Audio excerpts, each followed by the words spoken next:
আত্তাহিয়াতু শিখবো সহি করে এবং আত্তাহিয়াতুর অর্থ সহ শিখবো এই ভিডিওটির মাধ্যমে। ভিডিওটি শেষ পর্যন্ত দেখবেন এবং আপনি এই ভিডিওটি দিন প্রচারের জন্য শেয়ার করবেন আপনার ফেসবুক আইডিতে।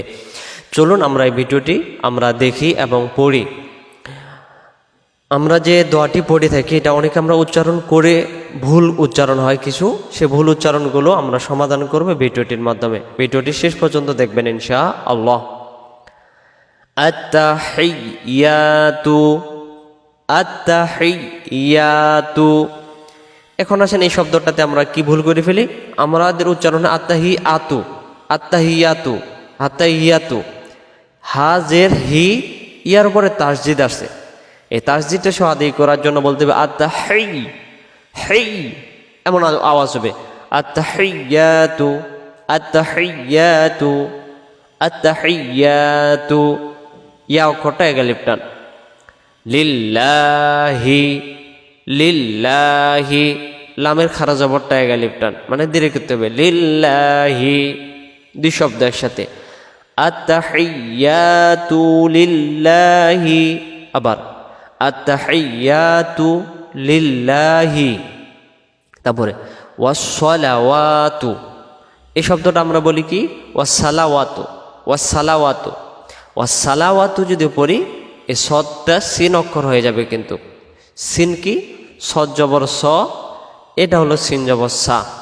তখন এই সদ অক্ষরটা বাদ গিয়ে আমাদের উচ্চারণ হবে ওয়াসা, মানে এইটা হবে। যে নামাজের ভিতরে আসসালামু বলি না, তখন এই সিন জবর সা, সদ জবর স হবে। ওয়াসসালাওয়াতু ওয়াত-তাইয়্যিবাতু, এই শব্দটা লক্ষ্য করেন। আমরা বলি ওয়াত-তাইয়্যিবাতু, ওয়াত-তাইয়্যিবাতু, ওয়াত-তাইয়্যিবাতু যদি আমরা পড়ি তাহলে এই জায়গায় ত অক্ষরটা তা অক্ষর হয়ে যাবে। যেমন কি, কেমন তা, এটা হলো তা জবর তা, আত্মা। এখন যদি আমরা বলি ওয়াত-তাইয়্যি, ওয়াত-তাইয়্যি, এই ত অক্ষরটা তখন তাইয়ের উচ্চারণ আসতেছে, তাহলে এটা অক্ষর আলাদা, এটা অক্ষর আলাদা। ওয়াত-তাইয়্যিবাতু যখন আমরা পড়ব তখন পবিত্রতা এর অর্থ আসবে না। ওয়াত-তাইয়্যিবাত, যদি আমরা এখানে দমটা ছেড়ে দিই ওয়াত-তাইয়্যিবাত, তাহলে আমরা সমস্ত আয়াতটা একবার পড়ি। আত্তাহিয়াতু লিল্লাহি ওয়াসসালাওয়াতু ওয়াত-তাইয়্যিবাত। আর যদি একবারে পড়তে চাই তখন আমরা বলবো আত-তাইয়্যিবাতু আসসালামু আলাইকা, তাহলে আপনারা দুইভাবে পড়তে পারবেন। এখন এটার অর্থ আমরা জানি। আত্তাহিয়াতু শব্দের অর্থ হলো সমস্ত তাজিম, লিল্লাহি মানে আল্লাহর জন্য, ওয়াসসালাওয়াতু যেটা আমরা বলি এটার অর্থ হলো সমস্ত ইবাদত। ওয়া মানে এবং, এখানে ওয়া মানে এবং। আত-তাইয়্যিবাত মানে পবিত্রতা, সমস্ত পবিত্রতা আল্লাহর জন্য, সমস্ত ইবাদত তানজিম আল্লাহর জন্য। তাহলে একত্রিতভাবে এইভাবে অর্থ হবে সমস্ত তানজিম, সমস্ত পবিত্রতা এবং সমস্ত ইবাদত আল্লাহর জন্য। এটা আমরা প্রথমে এটার মাধ্যমে বলে থাকি। এরপরে আসেন দ্বিতীয়টা, আসসালামু আলাইকা, আসসালামু। এখানে লামের পরে যে আলিফটা আছে এটাকে এক আলিফ টান দিতে হবে। আমরা যদি এক আলিফ টান না দিতে পারি তাহলে জবরের পরে আলিফটা বাদ চলে যাবে। আমরা বলবো আসসালামু আলাইকা আইয়ুহান নাবিয়্যু। আমরা আত্তাহিয়াতুর বেলায় বলে ফেলি আসসালামু আলাইকা আইয়ুহান নাবিয়্যু। আইয়ুহান নাবিয়্যু পড়লে এই শব্দটার ভিতরে দুইটি অক্ষর ভুল হয়ে যাবে। এটা হলো ইয়া, আর এখানে ইয়াটাও, এখানে বলতে হবে আই ইউ, আই ইউ। আর যদি বলে আই উ তাহলে হামজা পেশ উ হবে, ইয়া পেশ হয় ইউ, আর আমাদের উচ্চারণ হয়ে যাবে আই উ। তাহলে এটা ভুল করব না আমরা আজকে থেকে, কারণ আমরা অনেকে তো আরবি না দেখে বাংলা দিয়ে পড়ার কারণে এই ভুলগুলো থেকে আসে, বা অনেক হুজুরকে আমরা না শোনার কারণে ভুলগুলো থেকে আসে। আইয়ুহান নাবিয়্যু, আবার আসসালামু আলাইকা আইয়ুহান নাবিয়্যু, আইয়ুহান নাবিয়্যু, নাবিয়্যু এমন হবে।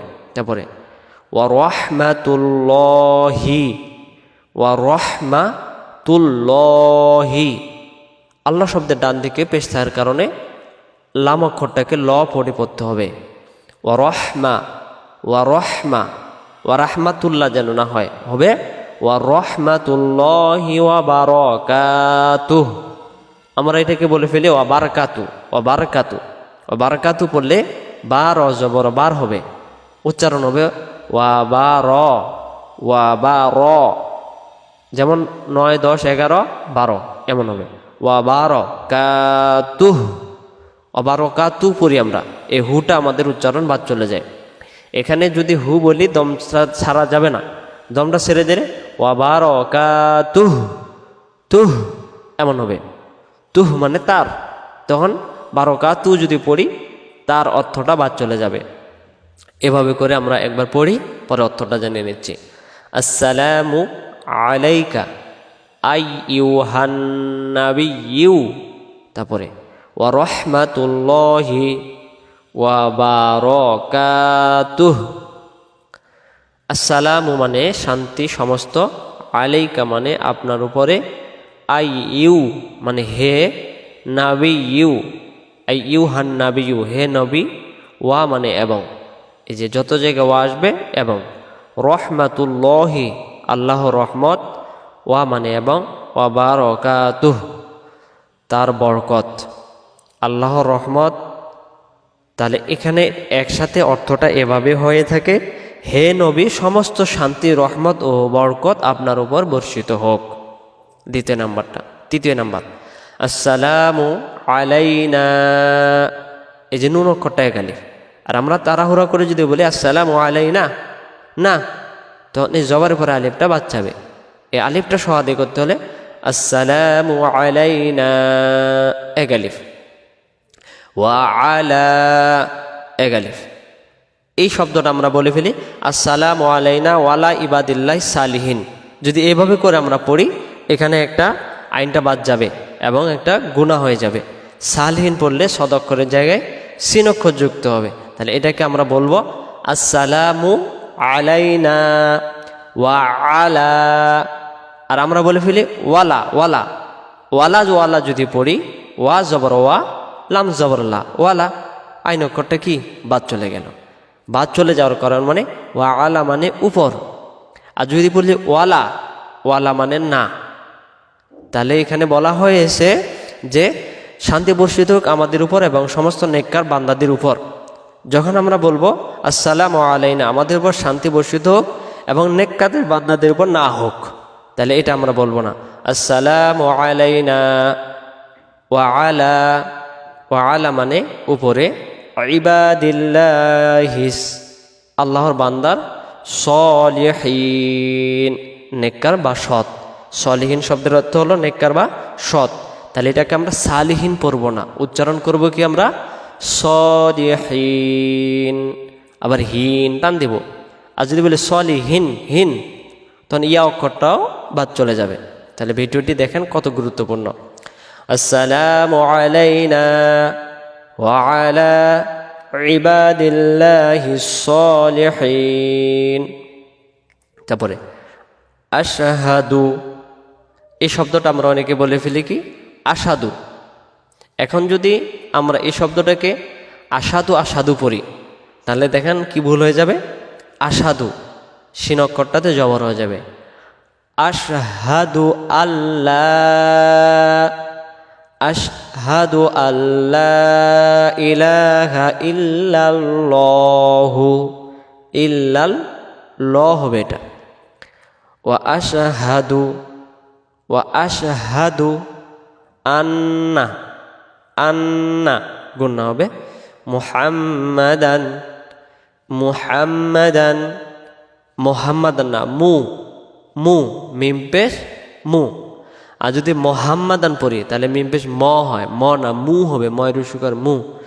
মুহাম্মাদান আবদুহু ওয়া রাসূলুহু, ওয়া রাসূলুহু এমন হবে। মুহাম্মাদান আবদুহু ওয়া রাসূলুহু। আশহাদু মানে আমি সাক্ষ্য দিচ্ছি, আল্লাহ মানে আল্লাহ, ইলাহা ইল্লাল্লাহ আল্লাহ ব্যতীত কোনো উপাস্য নেই, ওয়া মানে এবং বা আরো